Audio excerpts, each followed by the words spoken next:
Ever catch yourself on a recording and think, wow, I sound like a robot? I know I have. And you know what? You're not alone. So many English learners, myself included, have dealt with this whole robot voice thing. We're going to dive deep into that today.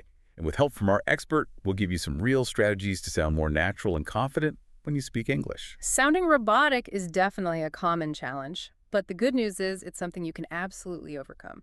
So let's get right to it. Our sources for this deep dive talk about 5 main reasons we might sound robotic. Flat intonation, overly precise pronunciation, not using contractions, those awkward pauses in rhythm, and, well, just not enough emotion. I've definitely been guilty of a few of those myself. Yeah, those are all key factors.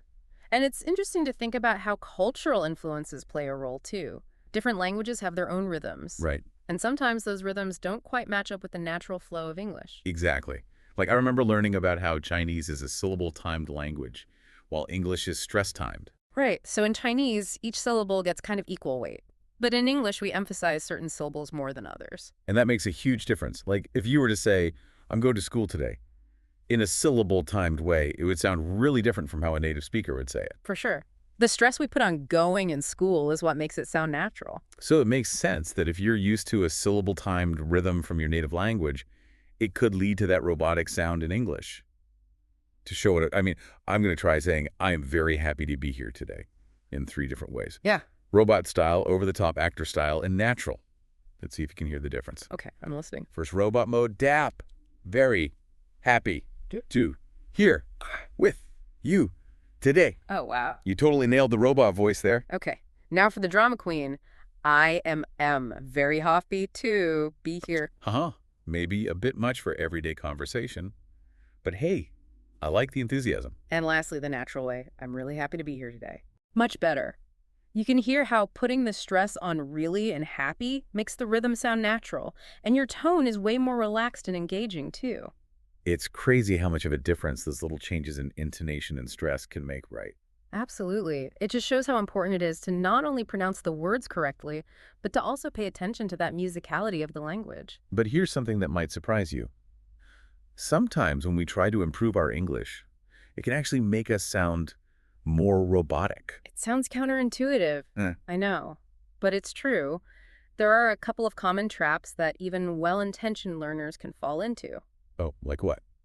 Well, one common mistake is over-enunciating every single syllable. You mean like saying, did you eat instead of do you eat? Or even just jeet, which is how I usually say it. Exactly. Native speakers naturally blend and connect sounds together, so trying to be too precise can actually make you sound less natural. It's like we're so worried about getting each sound perfect that we forget about how the whole sentence flows together. Right. What's the other trap? Another one is when people read practice scripts or sentences perfectly but without any emotion. It ends up sounding like, well, a robot reading a textbook. It's almost as if we forget that language is all about expression, connecting with other people. When you take away the emotion, it's like you lose the whole heart of communication. I couldn't agree more. Expressing yourself genuinely is what makes you sound natural and engaging. So how do we get more of that natural human element into our English? You know what I think might help? Tell me. Let's use pop culture. Movies, TV shows, even music can be awesome tools for sounding less robotic. That's an interesting idea. I can totally see how we pick up language patterns from the things we watch and listen to. It's like this hidden language learning tool that's all around us. Precisely. So instead of just watching for fun, we can actually use these shows to learn how to speak more naturally. Like, think about Joey from Friends. Oh, yeah. He doesn't just say, how are you? It's always, how you doing? Exactly. Yeah. And it's all in the intonation, the way he says it, that makes it sound natural. So we can actually learn a lot by just paying attention to how characters use language to express themselves. It's almost like language learning through acting. What other examples come to mind? Well, what about Tony Stark's sarcasm in the Marvel movies? He never just says, that is interesting. It's more like, interesting, with this dry, witty tone. Yeah, you know? For sure. And don't be afraid to have fun with it. Try mimicking the style of characters you admire. It's a great way to learn those natural rhythms and expressions. I love that it takes the pressure off. Instead of studying grammar rules, it's all about connecting with characters you enjoy and having fun with the language. And by just absorbing those natural patterns, you'll start using them in your own speech without even thinking about it. Okay. Are you ready for another analogy that might blow your mind? This one really helped me understand English rhythm in a whole new way. Imagine English as a hip-hop song. Whoa. Okay. I'm intrigued. Tell me more. It's all about the strong and weak beats in hip-hop, right? Well, English is similar. It's not about saying every word with the same intensity. It's about finding the flow, Yeah. the melody. It's all about the groove, huh? Yes, if you try to give every word the same weight, it'll sound choppy and unnatural. But if you let yourself flow with the rhythm, it becomes so much smoother and more engaging. Like we're trying to figure out the music of the language. Exactly. Once you start to feel that rhythm, your speech will naturally become more fluid and expressive. Hmm. Speaking of expression, I have another tip that's been really helpful for me. It's practicing the same sentence, but with different emotions. It might sound a little weird, but trust me, it works wonders. I'm all for trying new things. Let's hear it. How does it work? Oh, let's take the sentence. I can't believe this is happening. Now imagine saying it with sadness. I can't believe this is happening. Hear how much the tone changes? It gets slower, lower, and almost resigned. Yeah, I hear it. It's way more subdued. Now with excitement. I can't believe this is happening. The whole energy shifts. It's faster, higher pitched, and full of enthusiasm. Wow. It's Yeah. like a completely different sentence just from changing the emotion. Now try it with anger. I can't believe this is happening. The tone is sharp and forceful. You see how much emotion can change how we say things. Absolutely. This is such a good exercise because it makes you really think about how your voice changes with different emotions. And the more you practice, the more control you'll have over your intonation and expression. Exactly. That's the key to sounding natural in any language. It takes practice, but it's so worth it. That's such an important takeaway for our listeners today. It's not just about learning the words, it's about learning to express yourself fully through the language. Now, before we move on, I have a challenge for everyone listening. We're going to give you a sentence in that classic robot voice. Mm? And your mission, should you choose to accept it, is to transform it into a naturally spoken sentence with all the intonation and emotion we've been talking about. Ready? Bring it on. I can't wait to hear what everyone comes up with. Here it is. I need Yeah. to go. I'll do well. Take your time, experiment, and most importantly, have fun with it. And don't forget to share your results in the comments. We'd love to hear your progress. You know, it's amazing how much of a difference it makes hearing that same sentence, but with emotion. It's like night and day. It really proves that sounding natural isn't just about getting the grammar perfect. It's more about, tapping into the feeling behind the words. Right. And when you can do that, it unlocks this whole new level of fluency and confidence in your English. It all boils down to practice and experimenting. The more you play around with the language, the more comfortable you'll get expressing yourself naturally. You know, that reminds me of another technique that can be really helpful for improving your pronunciation and intonation. Have you ever tried shadowing?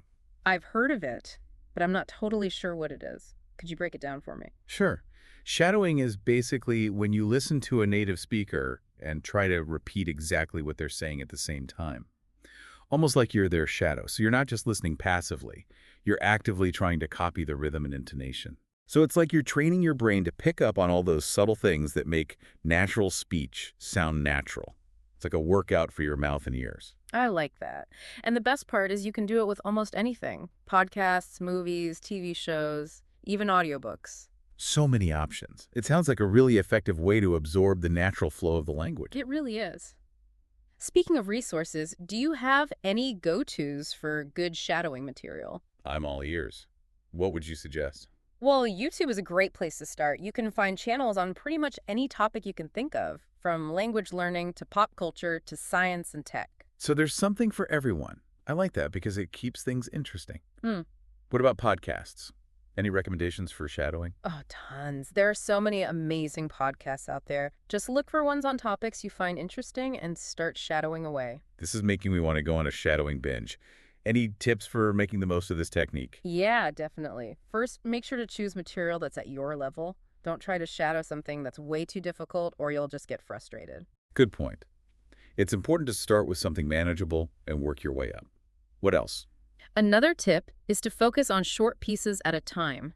It's better to shadow a 1-minute clip really well than to rush through a 10-minute clip and miss all the details. So, quality over quantity. Got it. Anything else? And this is the most important one. Don't be scared to make mistakes. Remember, it's all about practicing and getting better. The more you do it, the better you'll get. That's good to hear. It takes the pressure off knowing that making mistakes is part of the learning process. It's important to remember that sounding more natural takes time. You're absolutely right. It's a skill that you develop over time with consistent effort and practice. It's easy to get discouraged when you hear native speakers speaking so effortlessly, but we have to remember that they've had years and years of practice. Exactly. And they probably went through their own awkward stages when they were learning other languages. That's true. It's all part of the process. I think the key is to celebrate our progress no matter how small it seems. I agree. Every little step forward is a win worth celebrating.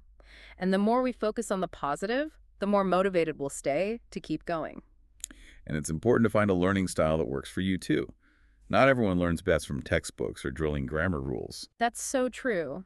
Some people love structured learning environments, while others prefer a more immersive approach. Like watching movies or TV shows, which we talked about earlier. Exactly. Or even listening to music or podcasts. The key is to find what you enjoy and what keeps you engaged. Because if you're having fun, you're way more likely to keep at it. Absolutely.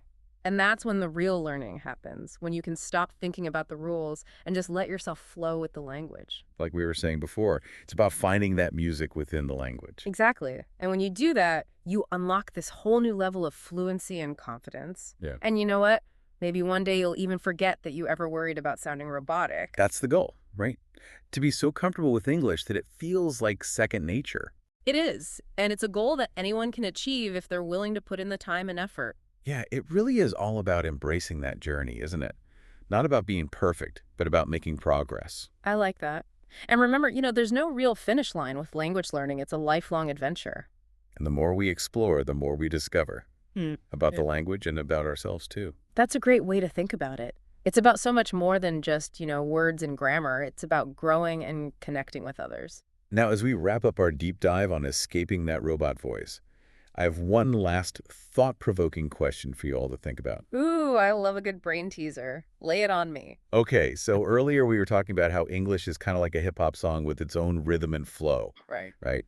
But if English is hip-hop, what genre of music would you say other languages are? Wow, that's a really interesting question. It makes you think about how each language has its own unique musicality. Exactly. Like, is Spanish like a fiery flamenco? Is Italian a romantic opera? Is German a powerful symphony? What do you think? I love those comparisons. It's such a fun way to appreciate how diverse and rich human language is. I agree. So we'll leave you with that thought. Go out and listen to the world with new ears. Pay attention to the music of different languages. You might be surprised by what you find. And don't forget to share your ideas and your own musical interpretations of different languages in the comments below. We'd love to hear from you. Thanks for joining us on this deep dive into escaping robot voice. We hope you found it helpful and insightful. Remember, the key to sounding more natural in English is to embrace the process, experiment with different techniques, and most importantly, have fun. Happy learning, everyone. Thanks for joining today's chat on Your Daily English Spark. If you enjoyed this session and want to keep improving your English, don't forget to like, subscribe, and hit the notification bell. What topic would you like us to cover next? Let me know in the comments. And don't miss our next episode, where we'll dive into mastering small talk. See you next time.